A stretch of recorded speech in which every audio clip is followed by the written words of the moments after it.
Si Cooper Plug ay widely regarded bilang ang isa sa pinaka-accomplished NBA prospect since LeBron James at kinikilalang isa sa pinaka-extraordinary na young talent sa basketball. Mula sa Maine, mabilis siyang umangat bilang best player sa state kahit na 14-year-old freshman pa lang dahil sa kombinasyon ng size, skill at maturity na bihira para sa edad niya. Habang tumataas ang level ng kompetisyon, lalong hindi siya mapigilan. Lumipat siya sa Montverde Academy na nakipagsabayan sa top talent sa bansa at unti-unting nakilala sa basketball scene. Sa edad na 17, lalo siyang sumikat sa buong mundo nang makipag-scrimmage siya laban sa NBA players habang naghahanda ang USA para sa 2024 Olympics at nakipagsabayan laban sa professionals na mas matatanda at mas malalakas sa kanya. Kaya't sa bidyong ito, talakayin natin kung gaano ba talaga kagaling si Cooper Plug. Hindi nabuo ang foundation ni Cooper Plug ng overnight dahil nasa dugo niya na talaga ang laro. Parehong college players ang parents niya, kaya bata pa lang exposed na siya sa tamang development. Ang nanay niyang si Kelly Plug ay dating team captain ng University of Maine habang ang tatay niyang si Ralph ay naglaro para sa Eastern Maine Community College. Habang lumalaki, walang tigil ang training ni Cooper kasama ang mga kapatid niyang si Ace at Hunter. Ang bahay nila ay naging parang basketball gym kung saan puro one-on-one at late night workouts ang ganap at ito talagang humasa sa kanila ng husto. Pagdating ng 6th grade, kitang-kita na ang lamang ni Cooper sa mga kaedad niya. Kaya't dito dinala siya ng nanay niya sa trainer na si Matt Mackenzie. Agad namang napansin ni Mackenzie ang kakaibang focus at intensity ni Cooper na bihira para sa isang bata. Sa edad na 13, nakakuha na siya ng national attention. May isang laro pa nga na pinanood siya ng NBA champion na si Brian Scalabrine na nagulat sa nakitang 13-year-old na kayang magpagsabayan sa mga college level players. Pagpasok ng high school sa edad na 14, naging phenomenon agad siya sa Maine. Sa debut game pa lang, agad siyang nagpakita ng dominanteng laro at game-winning dunk na naging mitsa ng kanyang pagsakop sa buong state. Sa kanyang freshman year, nanalo siya bilang Gatorade Player of the Year. Matapos nito, lumipat si Plug sa Montverde Academy sa Florida para sa mas matinding kompetisyon. Sa Montverde, araw-araw niyang nakakalaro sa practice ang mga Division I talent. Kasabay nito, sumabak din siya sa AAU kasama ang Maine United sa ilalim ni Coach Andy Bedard, kung saan mas nahubog ang kanyang disiplina at fundamentals. Noong summer ng 2023, binuhat ni Plug ang Maine United hanggang sa Peach Jam Finals at nakuha ang MVP honors. Matapos ang dominance na ito, nag-reclassify siya sa 2024 class para mapabilis ang pagpunta niya sa college. Sa final year niya sa high school, nagposte siya ng perfect 34-0 record at sinikwat ang lahat ng major awards gaya ng Naismith Prep Player of the Year bago tumuloy sa Duke University. Pero bago ang NCAA, naimbita si Plug na mag-training sa USA Basketball Select Team para sa 2024 Olympics. Kahit isa siya sa pinakabatang player sa roster na puno ng NBA stars, hindi siya na-overwhelmed. Sa scrimmage, hinarap niya ang mga NBA legends nang walang takot na ipinakita ang poise at smart reads na ikinagulat ang marami. Doon, naging malinaw sa lahat na ready na si Cooper Plug para makipagsabayan sa mga pro. Nang pumasok si Cooper Plug sa Duke, sinalubong agad siya ng matinding pressure. Kahit isa siya sa pinakabata sa NCAA, inaasahan na siyang magdadala sa team at hindi naman siya nagpahuli. Bago pa siya mag-18, nag-deliver na agad si Plug ng solid na 16 points, 9 rebounds at halos 4 assists per game habang nagsisilbing defensive anchor ng squad. Pero sa kabila ng impact niya, naging malaking question mark ang kanyang shooting. Noong una, nasa 42% lang ang efficiency niya sa field at medyo struggle pa sa tres na nasa 24% lang.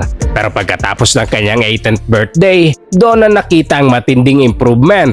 Biglang nag-level up ang laro ni Plug, lalo na mula sa labas. Umakyat ang 3-point shooting niya sa halos 45% at nag-improve din siya sa free throw line. Sa dulo ng season, naging centerpiece si Plug sa top-rank offense ng Duke kung saan nag-average siya ng 19.2 points, 7.5 rebounds at 4.2 assists. Dahil umangat ang overall shooting niya sa 48% at 39% mula sa tres at isa ito sa pinaka-impressive na mid-season improvement sa college basketball ng mga nakaraang taon. Tinapos ng dukang season na bitbit ang dominanting 19-1 record at nakuha ang ACC regular season title bago pumasok sa March Madness bilang top seed. Sa NCAA tournament, lalo pang itinaas ni Plag ang kanyang laro kung saan mas naging efficient siya at naging factor sa magkabilang dulo ng court. Sa biggest moment, imbis na kabahan, doon pa siya lalong nagpakitang gilas. Tinapos niya ang tournament na may averages ng 21 points, 7.6 rebounds at 5 assists habang pumalo sa 50% ng kanyang shooting sa tres. Pero sa kabila ng halimaw niyang performance, natapos ang run ng Duke sa Final Four matapos ang dikit na 70-67 loss laban sa Houston. Isang laro kung saan nag-deliver pa rin siya na may 27 points at 7 rebounds. Kahit natalo, malinaw na ang kanyang status bilang National College Player of the Year at Consensus All-American. Nasungkit din niya ang ACC Player of the Year at Rookie of the Year. Kaya't pumasok siya sa rare company ng mga players na nanalo ng parehong awards sa iisang season. Pagkatapos ng taong yon, formal nang nag-declare si Plag para sa 2025 NBA Draft. Ngunit dahil sa edad niya, sobrang tight ng timing at muntik pa siyang maging ineligible. Pero parang itinadahan ang lahat para maging official ang kanyang path papuntang NBA. Wala nang debate kung sino ang number 1 pick. Ang tanong na lang ay kung anong team ang papalarin na makakuha sa kanya. Against all odds, nakuha ng Dallas Mavericks ang panalo sa draft lottery kahit na may 1.7% chance lang sila. Isa sa pinaka-rare na outcome sa kasaysayan ng NBA. Dahil dito napunta sa kanila ang karapatan para piliin si Cooper Plag bilang number 1 overall pick. Sa kabila ng mga kontrobersya, ginawang opisyal ng Mavericks ang desisyon at ipinakilala si Plag bilang bagong future ng kanilang franchise. Nag-debut siya laban kay Victor Wembanyama at sa Spurs kung saan naging isa siya sa pinakabatang players na nag-start sa isang NBA game. Tinapos niya ang laban na may 10 points at 10 rebounds at makikita ang flashes ng potential na may kasamang adjustments sa professional level. Noong early season, sinubukan siyang gamitin ng Dallas bilang point guard dahil sa dami ng injury sa roster, pero naging masyadong overwhelming ang role na ito para sa kanya dahil sa kakulangan ng spacing at playmaking ng team. Sa unang 7 laro niya bilang primary ball handler, nag-average lang siya ng 13.7 points sa mababang 38% shooting. Pero nang ibalik siya ng Mavericks sa mas natural niyang pwesto bilang forward, doon na unti-unting nagbago ang lahat. Sa sumunod na 15 games, biglang sumabog ang production ni Plag. Umakyat ito sa 20 points, 7 rebounds at 4 assists sa mahigit 50% shooting. Mas naging fluid at delikado ang laro niya para sa mga kalaban. Kasabay nito, nagsimula na siyang bumasag ng mga records kada laro. Tumabla siya kay LeBron James bilang youngest player na may 25 points at binasag ang record para sa youngest player na may 10 assists at 35 points sa isang game. Noong December 15, nag-deliver siya ng breakout moment na 42 points sa isang overtime game, dahilan para maging youngest player sa NBA history na naka 40 points. Sinundan pa ito ng statement performance laban sa Denver ilang araw matapos ang kanyang 19th birthday. Pero hindi doon nagtapos ang kanyang explosive stretch. Laban sa Charlotte, umiskor siya ng 49 points at naging unang teenager na may 3 straight 30-point games sa kasaysayan ng liga. At kahit nagka-minor injuries, bumalik siya ng mas malakas sa dulo ng season. Noong April 3, naitala ni Plag ang kanyang pinaka-iconic na laro na 51 points laban sa Orlando, ang kauna-unahang teenager na naka 50 points sa NBA. 2 araw lang ang lumipas, nag-45 points naman siya laban sa Lakers, kaya naging isa siya sa ilang rookies na may back-to-back 40-point games. Sa puntong ito, nalampasan na niya ang mga teenage records ni LeBron at sa dulo ng season, siya ang itinanghal bilang Rookie of the Year matapos talunin si Conkinepol sa dikit na botohan.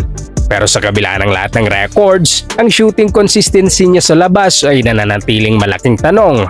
Buong season, kitang-kita ang pagiging elite ng kanyang finishing sa loob. Dala na rin ang power drives at athleticism niya. Pero nag-a-average lang ito ng 29% beyond the arc, dahilan para mapunta siya sa bottom ng liga pagdating sa efficiency para sa mga high-volume shooters. Ngunit kahit na ganoon, pansin ng mga analyst na solid ang mechanics ni Plag at hindi matatawaran ng kanyang work ethic. Malinaw ang kanyang development curve na nagsasabing inevitable ang improvement niya, gaya ng nangyari sa kanya sa bawat level na dinaanan niya noon. Sa gitna ng mga injury at pabago-bagong role sa team, tinapos di plug ang kanyang rookie season na may averages na lampas sa 20 points, 6 rebounds at halos 5 assists. Pero ang mas mahalaga rito, lampas sa numbers ang impact niya sa laro. Ang kanyang defensive intensity at competitiveness ay stand out sa bawat games, na palaging binabantayan ng top scorers ng kalaban at tinatanggap ang pinakamahihirap na matchups. Sa offensive side, ipinakita niya ang elite driving ability kung saan kabilang siya sa league's leaders sa rim attempts. Dahil sa kanyang size at bilis, agad siyang naging isa sa pinaka-dangerous downhill attackers sa buong liga. Siyempre, marami pa siyang kailangang i-refine lalo sa ball handling at shot creation laban sa elite defenses. Pero malinaw na ang foundation. Na-approve na ni Cooper Plug na kaya niyang mag-dominate saan man siya mapunta. At dahil sa kanyang mindset, simple ang paniniwala ng liga. Kung magpapatuloy ang ganitong pace, hindi lang basta star si Cooper Plug, kundi siya ang magiging defining player ng kanyang henerasyon. Anong masasabi niyo patungkol dito mga boss? Magiging star kaya ng liga si Cooper Plug? I-komento mo lamang sa ating comment section at babasahin nating lahat yan. Huwag kalimutang mag-like at subscribe para sa mas marami pang sports kwento.